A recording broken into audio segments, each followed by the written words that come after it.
네, 강프로입니다. 이수페타시스 보겠습니다. 자, 이수페타시스가 2.4% 빠진 상황을 금요일날 만들었습니다. 근데 시장에 비하면 굉장히 양호한 움직임을 보였다고 볼 수 있고요. 무엇보다 중요하게 보셔야 되는 내용 중에 하나는 지금 금요일날 하락한 그 코스피와 코스닥 그 움직임을 보면 장중에 3.5%까지 하락하는 그런 상황을 보여줬는데 이란과 이스라엘에 대한 문제 뭐 이런 부분이 반영된 결과라고 보시면 됩니다. 그런데 시장이 3.5%까지 빠지는데도 불구하고 이수페타시스의 종가는 그쵸 2.4% 정도 하락하는데 그쳤습니다. 그러면 시장 대비해서 상대적으로 강했다는 거죠. 자, 이런 상황이 왜 벌어졌을까? 첫 번째, PCB에 대한 수요가 늘어난다. 그리고 PCB에 대한 수요는 그쵸?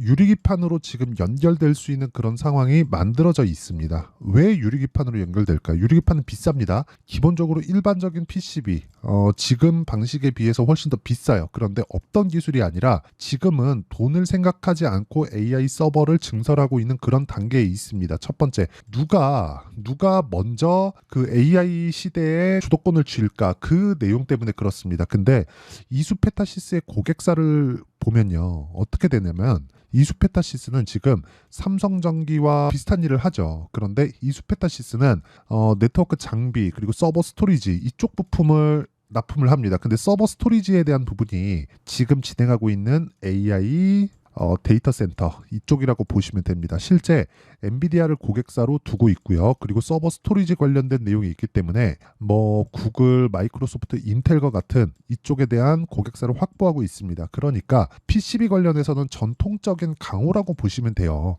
이수페타시스가 그렇고요. 그리고 무엇보다 이수그룹에서 돈 되는 사업부들을 계속해서 분할하고 있는데 그 분할하는 과정에서 이수그룹이 계속해서 그쵸 고질적으로 가지고 있던 기업에 대한 부채 문제 이런 부분도 해소되는 단계에 있기 때문에 이수페타시스에 대한 내용은 지금부터는 굉장히 긍정적으로 봐야 될 필요가 있다. 그리고 이런 부분을 먼저 반영해서 23년도에 그쵸? 다들 아실 겁니다. 23년 4월인가 이때 이수 스페셜티 케미칼이 분할 상장되면서 어떻게 됐죠? 큰 폭으로 상승세를 만들었죠. 근데 전고체 이쪽은 미래 기술이란 말이에요. 근데 이런 쪽에 앞으로 돈 될 만한 성장 사업부들을 계속해서 분할 상장을 하고 있어요. 그 중에 하나가 이수페타시스라고 보시면 되고 무엇보다 중요한 내용은 먼저 반영한 가격 때문에 높아진 주가를 이미 다 해소를 했습니다. 이미 다 해소를 했어요. 그러면 미증시가 떨어진 그 상황에서 우리가 봐야 되는 건 자 지금 전체적으로 보면 반도체 쪽에 대한 아주 안 좋은 그런 상황이 벌어졌단 말이죠.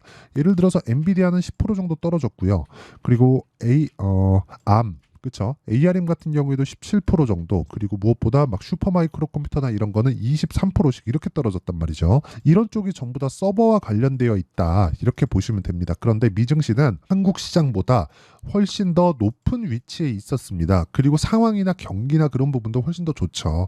달러도 강하고 자, 근데 달러가 강한 게 수출하는 입장에서는 그게 좋게 볼 수 있을까요? 좋게 볼 수 없을 겁니다. 근데 서버 쪽으로 납품하는 것도 미국 기업이고 하다 보니까 달러에 대한 부분은 그렇게 큰 영향을 미치는 건 아니다. 즉, 애플이나 그런 부분, 그쵸? 이쪽은 수출을 많이 하잖아요. 다른 쪽에서도 뭐 애플의 아이폰이나 그 애플 관련된 그 제품들을 많이 사용을 하니까 수출 기반으로 하는데 지금 진행하고 있는 AI 관련된 내용으로 인해서 그쵸 발생되고 있는 부분은 뭐가 됩니까? 지금 발생되고 있는 건 한 가지 자국 내에서 거래가 이루어지고 있는 것이다. 그런데 여기서 엔비디아 쪽은 약간 이렇게 꺾일 수 있는 그런 상황이 됐습니다. 근데 그럼에도 불구하고 한국 시장이나 뭐 이런 다른 메모리 반도체나 PCB 쪽은 약간 조금 다르게 봐야 될 부분이 엔비디아의 고객사는 그쵸? 고객사는 마이크로소프트, 구글 이런 쪽이에요. 아마존이나 이런 쪽에서 지금 엔비디아에서 비싸게 팔다 보니까 어떻게 하죠?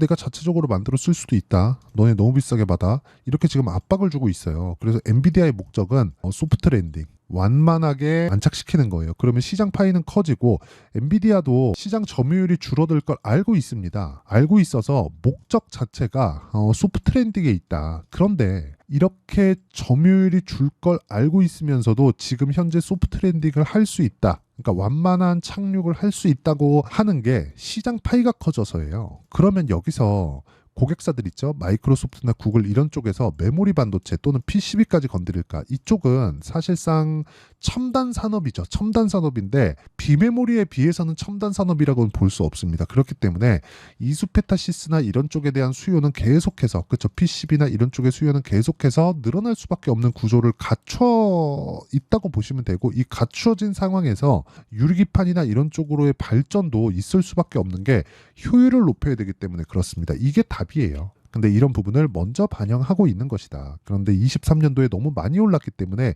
이런 부분에 대한 가격 부담 요인을 해소해야 될 필요가 있었고 이번에 3월 달에 그쵸 고가 돌파를 하면서 이런 가격 부담은 모두 해소가 되었다. 그리고 실적에 대한 부분이 개선되고 있지만 실적에 대한 부분이 완벽하게 개선되는 그쵸 주가 상승 대비해서 완벽하게 막 엄청나게 폭발적인 실적이 나오고 있지 않기 때문에 이런 부분을 감안했을 때 추가 상승 여력이 있다. 이렇게 보시면 됩니다. 왜? 주식은 선반영하니까. 여기까지가 시세 원리 그리고 이수페타시스가 성장성을 유지할 수 있는 내용에 대한 부분을 이해를 시켜드렸습니다. 그러면 그 다음 나와야 될 건 타점이죠. 그 타점에 대한 부분을 완벽하게 이해를 했을 때 다른 종목에 가서도 큰 수익을 낼 수 있습니다. 자, 첫 번째 자람 테크놀로지입니다. AI 반도체 뉴로모펙 쪽이죠. 그렇죠. 이쪽 뒤쪽의 시세는 제가 먹지 못했지만 첫 번째 돌파 구간에서의 매매. 그렇죠. 이런 구간에서 뭘 만들었어요? 돌파 구간에서 매매하고 상한가 두 방 그리고 그 다음 날 매도 74.8%의 수익 구간. 그리고 다른 종목들 최근에 강세를 보였었던 뭐 DI나 그런 종목을 보더라도 어때요? 돌파하는 구간에서 정확하게 매수를 했고 이런 식으로 26%, 22% 이런 식으로 수익을 꾸준하게 냈었다는 점. 그리고 반도체 외적인 부분도 그렇죠. 계속해서 돌파 구간에 공략한 결과 매수, 매도, 매수, 매도 이런 식으로 지속적으로 매매가 가능하고 이번에도 반등을 확인하고 나서 매수한 결과 금요일 날 급락하는데도 불구하고 여기 2.7%의 상승세를 만들어냈다는 점. 그리고 그 전에도 뭐 13%, 18% 이런 식으로 수익을 내는 구조에는 철저하게 돌파 구간에 매매하는 그런 부분이 있었다. 그리고 이 내용에 대한 부분을 제가 모든 분들이 다 파악할 수 있게 소통방에서 10억 만들기 프로젝트로 진행하고 있습니다. 자, 금요일 날 내용을 보면 4월 19일 시장가 매수 2구 산업 그쵸? 여기 8시 49분에 진행된 내용이 있고요. 장 시작 전에 공개할 수 있는 건 이런 매매를 하기 때문에 그렇습니다. 돌파하는 구간. 이게 아니면 그쵸? 이런 식으로 장 시작 전에 공개를 못하죠. 뭐 다른 종목을 보더라도 아까 전에 보셨다시피 마찬가지입니다. 그리고 이럼으로 인해서 나올 수 있는 결과는 이 정도의 수익을 낼 수 있다. 대략 한 석 달 반 정도 기간 동안 600% 그리고 이런 내용에 대한 부분을 제가 여기 소통방에서 모두 공유를 하고 있으니까 구독과 좋아요 그렇죠 구독과 좋아요 부탁드리고요 상단에 있는 전화번호로 구독이나 뭐 10억 그쵸 10억 만들기 프로젝트를 진행하고 있으니까 10억이라고 문자 보내주시면 제가 소통방 입장 링크를 순차적으로 공유를 해드리도록 하겠습니다. 그러면 이 내용을 토대로 우리가 알아야 되는 내용은 뭘까요? 이수페타시스의 타점을 어떻게 잡아야 될까? 그건데 이수페타시스에 대한 타점은 이제 반등 확인만 되면 끝입니다. 근데 상대적으로 시장 대비해서 강했어요. 그럼 미증시가 약세를 보이고 있는 이런 상황에서 그쵸? 우리가 어떻게 해야 될까요? 미증시는 지금 뭐 금리를 또 올릴 수도 있겠는데 이런 내용까지 나오고 있습니다. 근데 그렇다는 건 경기가 그만큼 강하다는 거예요. 대량 해고에도 그 해고에 대한 인원들을 모두 흡수할 수 있을 정도의 고용이 계속해서 창출되고 있고 그렇다 보니까 물가가 천천히 낮아집니다. 그러니까 5%라는 막대한 금리, 5.5%죠 정확하게. 5.5%에 대한 그 엄청나게 높은 금리를 미국 경기가 버티고 있다는 거예요. 그러면 이 버티고 있다는 상황을 나쁘게 볼 필요가 없다는 겁니다. 그렇기 때문에 우리는 조정 구간에 매수할 수 있는 가격대, 타점 이런 부분이 필요하다. 그런데 주도주는 지속적으로 바뀌어 가니까 전체적인 내용에 대한 부분을 여기 소통방에서 진행하고 있다는 거고 소통방은 구독과 좋아요 누르면 입장이 가능하고요. 상단에 있는 전화번호로 이라고 문자 보내주시거나 뭐 10억이라고 문자 보내주셔서 구독자 인증만 해주시면 제가 소통방 입장 링크를 모두 공유를 해드리도록 하겠습니다. 그러면 이런 식의 상황을 어떻게 원리를 알아서 내가 매매를 할까? 그리고 최근에 시장이 너무 어렵고 이수페타시스도 많이 빠졌다가 올라온 상황이기 때문에 그쵸?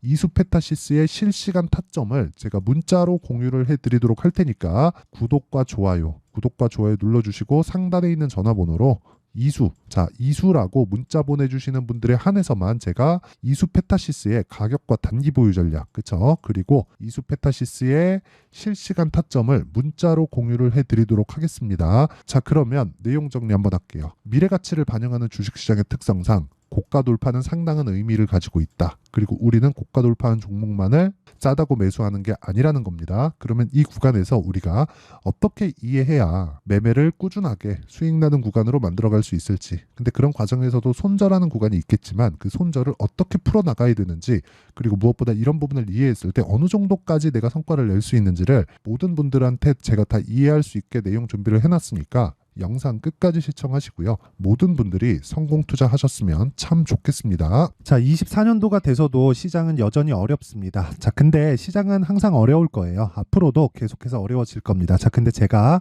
매월 대시세 종목을 구독자분들에게 공개를 합니다. 자, 내용을 보면 12월 달에 실제 공개를 했었던 강프로의 대시세 종목에 대한 내용인데, 대기업을 상대로 안정적인 매출 구조를 가지고 있고요. 그리고 현재 주요 거래처는 삼성전자, 인텔, 하이닉스, TSMC, 해외에 반도체 관련된 기업이라는 걸 알 수 있죠. 그만큼 1월 달에 제가 보고 있었던 종목은 반도체 관련주라는 걸 알 수 있습니다. 공개를 해드리면 이 내용입니다. 여기 어보브 반도체, 그쵸? 실제 제가 거래한 내용을 공개를 한 거고요. 수익에 대한 크기를 보면 공략한 시점, 제가 가격대를 함께 공개를 해드렸는데 공략한 시점부터 21%의 수익 마감이 된 것을 확인해 볼 수가 있습니다. 자, 근데 지금도 마찬가지입니다. 지금은 어떤 이슈가 있을까요? 2월 달에 발표한다는 기업 밸류업 프로그램이 있죠. 근데 그걸로 인해서 지금 2월 달에 발표한다고 이야기가 나온 상황이고요. 무엇보다 우리가 생각해야 될 내용은 한 가지입니다. 어떤 이슈나 그리고 어떤 상승할 수 있는 내용으로 인해서 주가가 올라가는 것은 맞죠. 하지만 가격이 먼저 반영한다는 걸 반드시 알고 있어야 되고, 그런 내용에 대한 파악이 되었을 때, 그쵸? 여기 어보브 반도체처럼 21%, 그쵸? 대략 3에서 4일 동안 20% 이상의 수익을 먹을 수 있고요. 그리고 여기 HLB 같은 종목처럼 대략 일주일이 채 되지 않는 기간 동안 30%의 수익을 낼 수 있습니다. 자, 그러면 답은 나왔어요. 재료에 대한 부분보다 중요한 게 가격이다. 자, 근데 지금 시장에 쏠려 있는 게 뭐죠? 2월 달에 발표하는 기업 밸류업 프로그램에 대한 내용이죠. 자, 그러면 우리가 이쪽에다가 지금 집중을 해야 될까요? 그 내용을 한번 보겠습니다. 기아차의 차트를 보면요. 1월 24일 날 정부단에서 입김을 불어넣은 이후에 시세가 강하게 발생한 것처럼 보이지만 애초에 12월 달부터 신고가를 달성했다는 걸 확인할 수 있습니다. 자, 그러면 우리가 스케줄을 따져봤을 때 우리가 어디를 봐야 될까요? 4월 달 총선을 봐야 됩니다. 드디어 때가 온 거죠. 4월 달 총선이 끝나면 그 뒤엔 뭐가 있죠?